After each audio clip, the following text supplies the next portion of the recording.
Hello again. I have gotten a little behind on videos, but today's footage is from the 2nd of April, and we had some material that I've been milling and needed to get stacked so that we could let it start to dry and have it ready. So I've got a couple of little sawhorses, and we're just pulling it off of the tractor, off the forks, and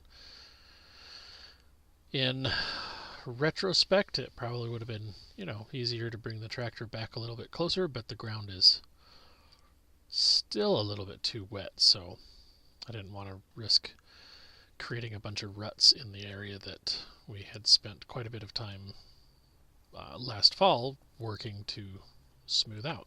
That would just be a very crummy thing to do.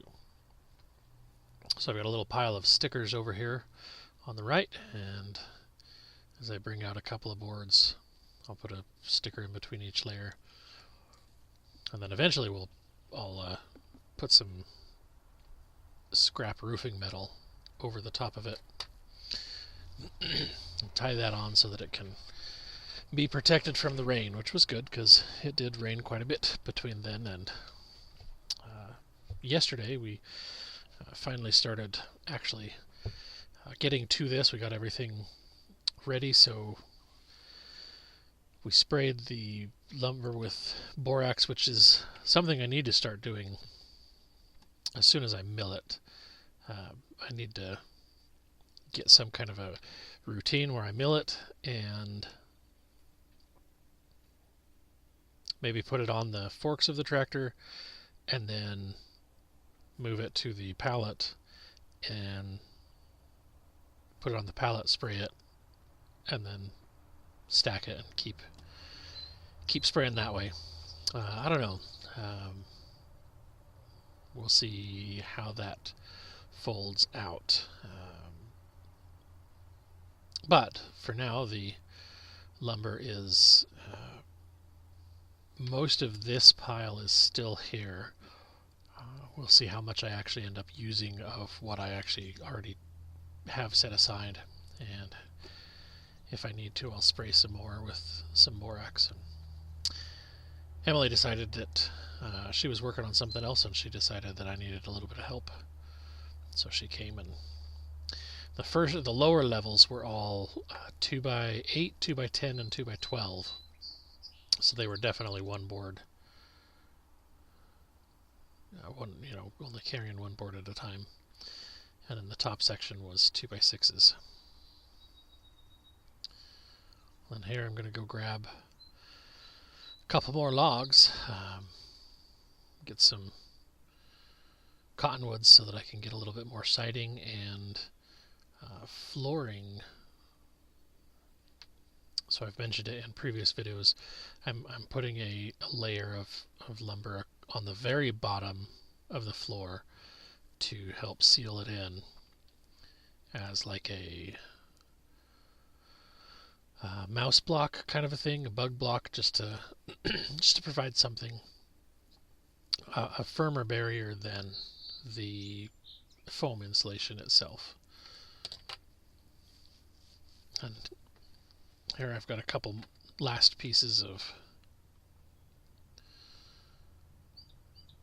that last big log.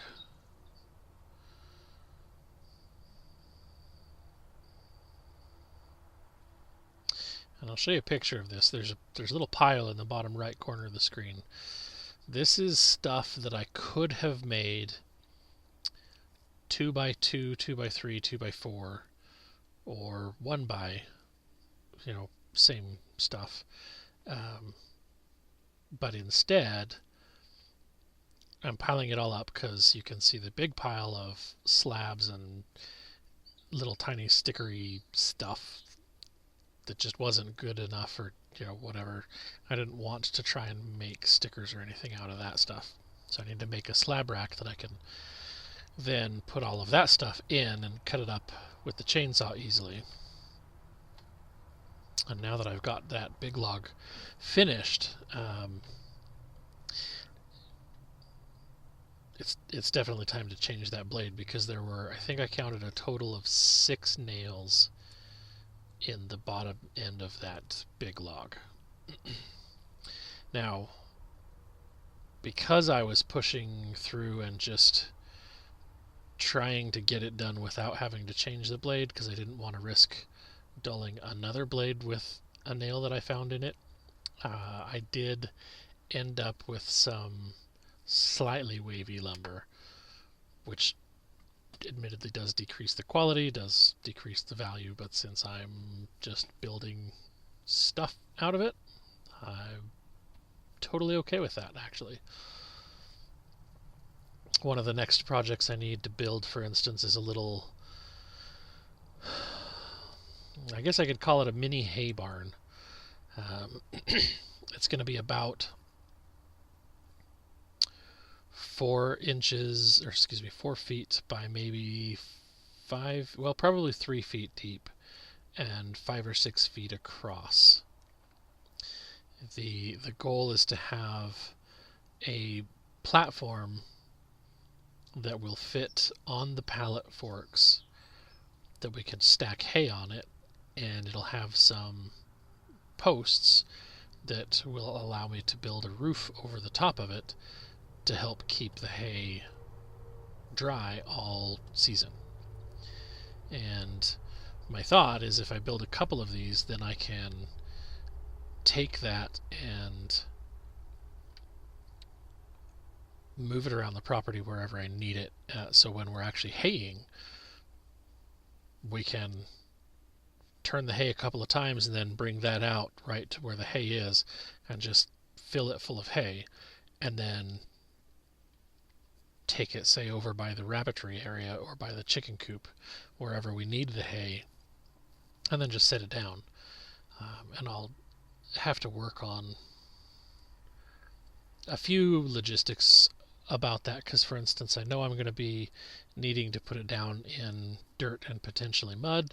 So do I try and have a couple of spots that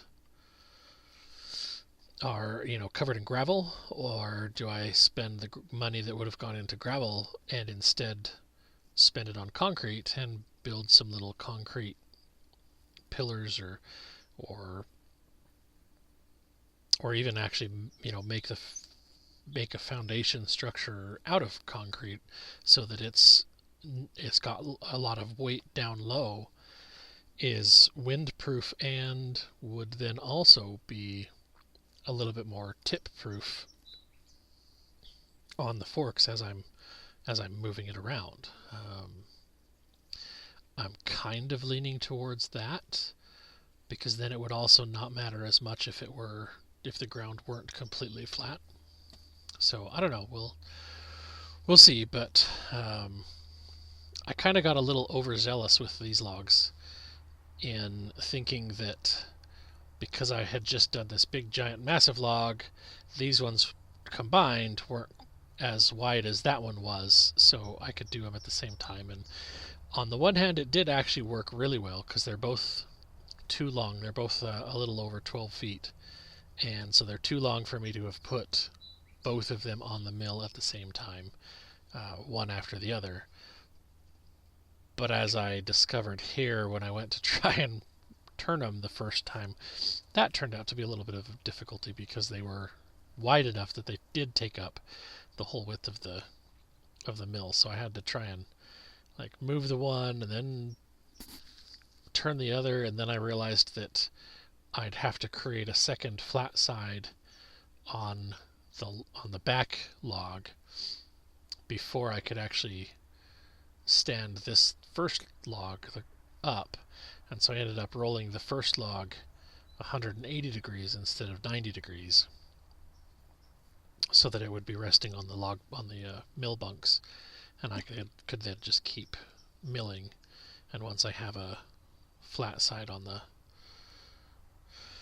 back log, then I have the two flat sides up against each other, instead of trying to figure out if the first log is 90 degrees when I'm trying to put a flat side up against the rounded side of the back log.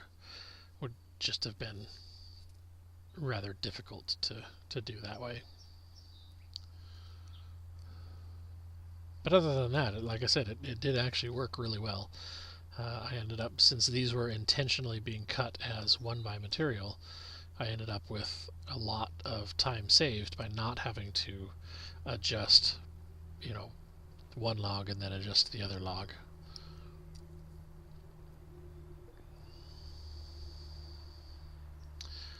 And other than doing two at once, this was actually a fairly straightforward milling. The nice part about these cottonwoods that I'm getting from the friend over the hill from us is they're all nice and big. They're all really old. I haven't counted the rings on one of them yet. Maybe I'll have to do that on. I've got two really big ones that I've got set aside to make decking for the equipment trailer. So I think I'll have to count the rings on one of those guys.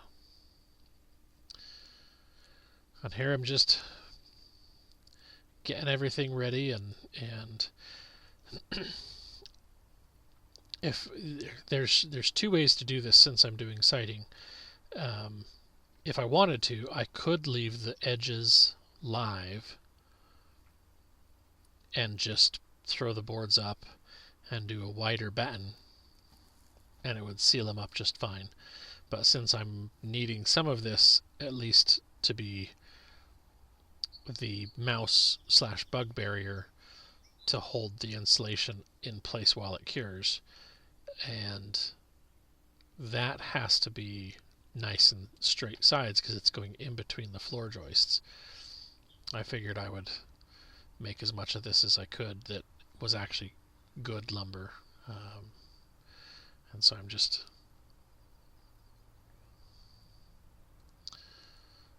taking them and cutting them down as I usually would, and then once I have a flat side on the one end, I'll go through and flip over the ones that I need to flip over. And there's a few of them that I wouldn't have normally milled, but I'm still in this point where I need a lot of stickers. So some of the shorter ones that wouldn't have been very useful for a lot of other things, I'm still milling, intentionally making stickers out of them. Or a few of them were set aside to be 1x4s, things like that.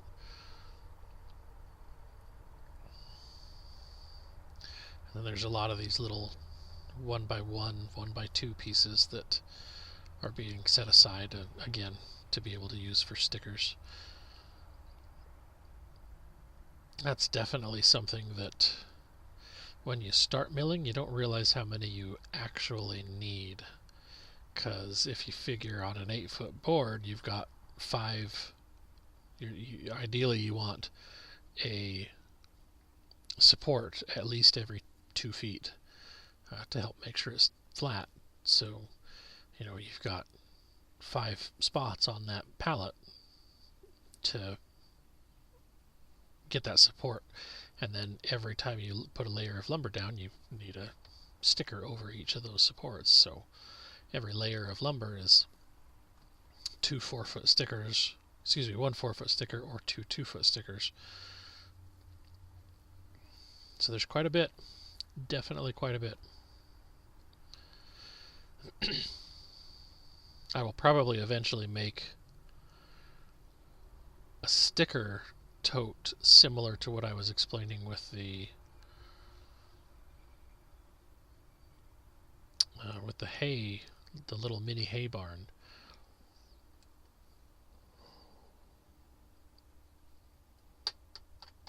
I got to think about that, because if there's a roof on it, it would make things difficult to pull them out of a bin, but if they were sideways, that would work.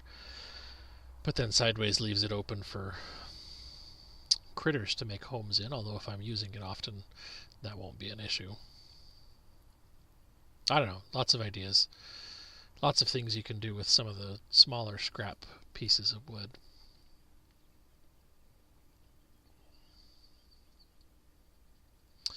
And this ultimately turned out to be quite the nice little pile of 1x8 8s was what I ended up cutting most of them at, and then a few smaller. There's those last couple were pretty close to 2x4 is what the last ones ended up as.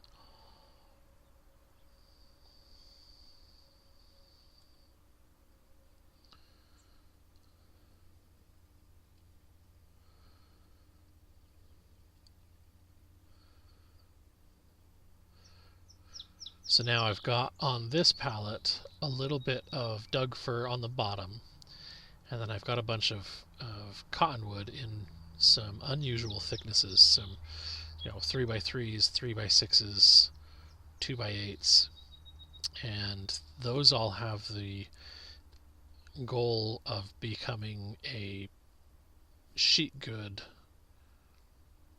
cutting platform. So I need to take them over where I can work on them, and then the last of the like 2x6s and things from the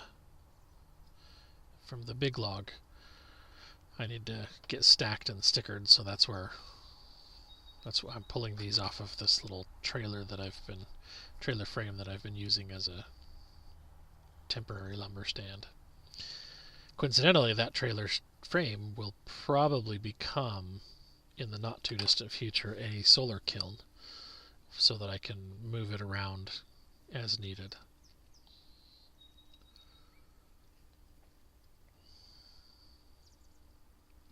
And it'll probably honestly be built out of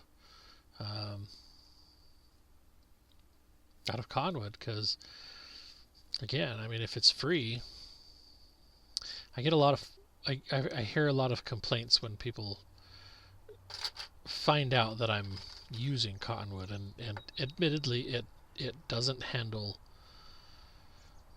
staying wet very well, so it tends to rot pretty easily. But if you keep it dry, I mean, it's decent wood.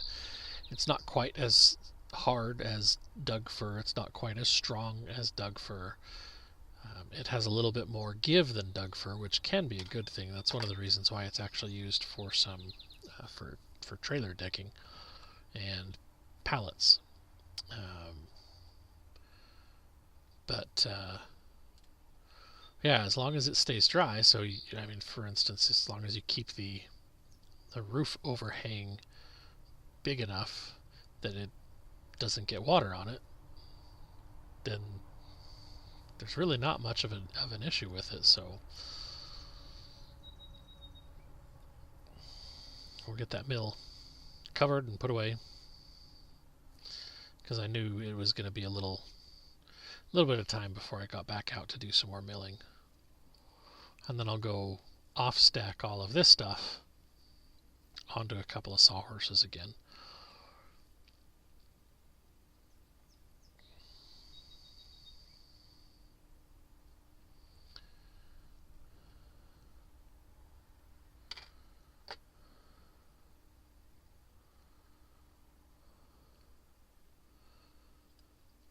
And it got dark. Tends to happen at night. There wasn't much of a view there, but figured I'd put the camera back here because you'd get a better view of what's going on than watching me from the other end. So again, these are just some sawhorses that I made real quick. I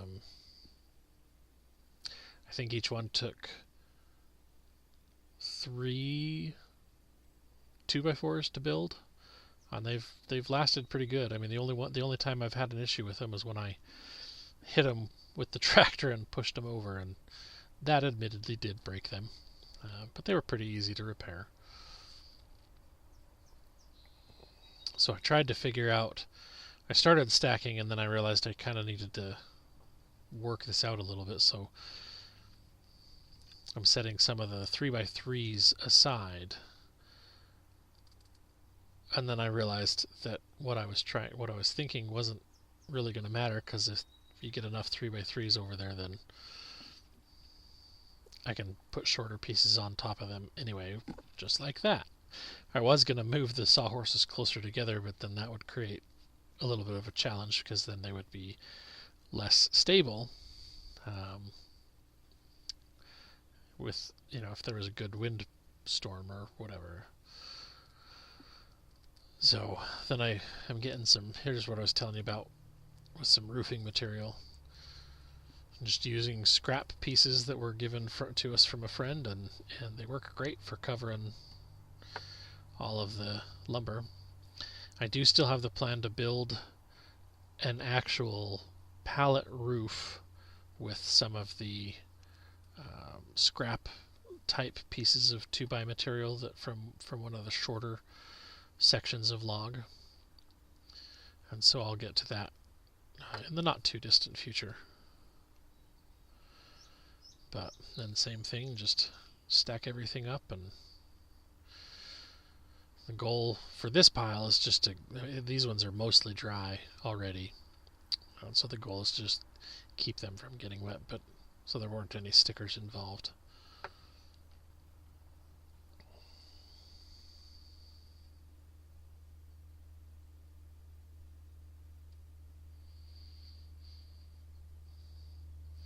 And paracord is one thing that I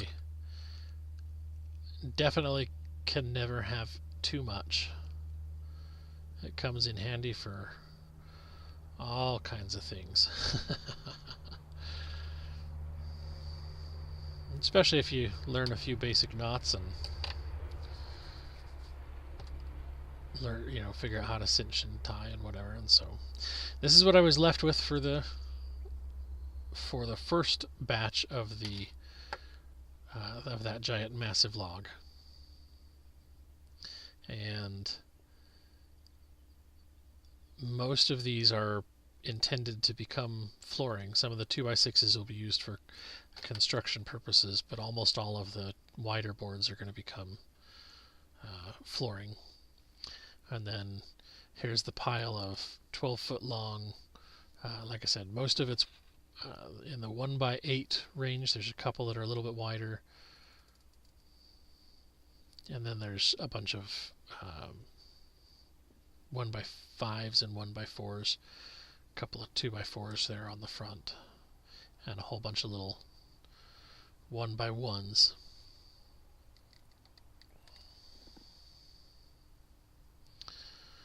This is some from a previous log that's just out there drying, just to kind of show how the idea with the roofing, and then being able to strap that roofing onto the pallet. And then this next photo is the rest of what I got from that giant log. So there was a really good yield, and in fact this pallet by itself still is, even though it's only about half of what was there minus all of the scrap pieces, this pallet was enough that the tractor struggles to pick that up. So this is pretty close to, just under 2,000 pounds of lumber. And this is that pile that I was mentioning before, where I could have made some stuff out of this, but instead of worrying about trying to make perfect lumber out of it for a project that is just going to sit out and be exposed and have chainsaws near it and on it, and I'm pretty sure at some point I'll nick it and hit it. So this will just sit there and get used as it is. But we'll call that good for today, so thank you for watching. Stay safe and healthy out there, and God bless you and yours.